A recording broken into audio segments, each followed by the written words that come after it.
পাচ্ছেন সৌদি আরব প্রবাসী ভ্রমে জিন্দি কাটাচ্ছে।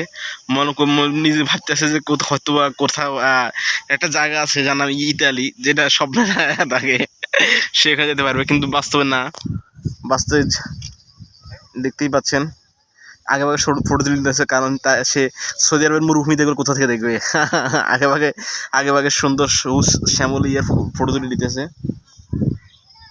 তুষার তুষার তুই তোর কি মানে কি ইচ্ছা আমাদের মানে অডিয়েন্সের কাছে কিছু মানে কি কয় জানি দেশ সাইজ যাবি সৌদি আরবে, এই কি কয় জানি জিনের কাছে ইউরোপ ইতালি বাদ দিই। হ্যাঁ আল্লাহ জানে ভাই, দেখা যাক কি হতে পারে। কিন্তু আমার মতে তুমি যে মিডল ইস্ট, তুমি সৌদি আরবে নাহলে দুবাইতে, না হলে তো আফ্রিকার মধ্যে যাবে। তুমি মাত্র না বললে এটা আল্লাহ জানে, আবার তুমি নিজে তুমি কিলে বলতেছো।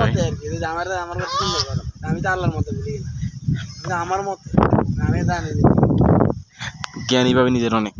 দেখেন সৌদি আরবে বিহের সব ঠিক হয়ে যেতেছে, 2 লাখ টাকা এখানে ব্যাক করলে মাত্র আমরা ডালি দিব ওইখানে, কোনো হাসাহাসি হইতো না। কি হবে তার মানে মিডল ইস্টে যেমন এখন তো আল্লাহ দিলে একটু ইউরোপের একটু লাইন টাইন হয়েছে, আল্লাহ যদি রহমত দেয় তার মানে যদি কি রহমত কি বিষয়?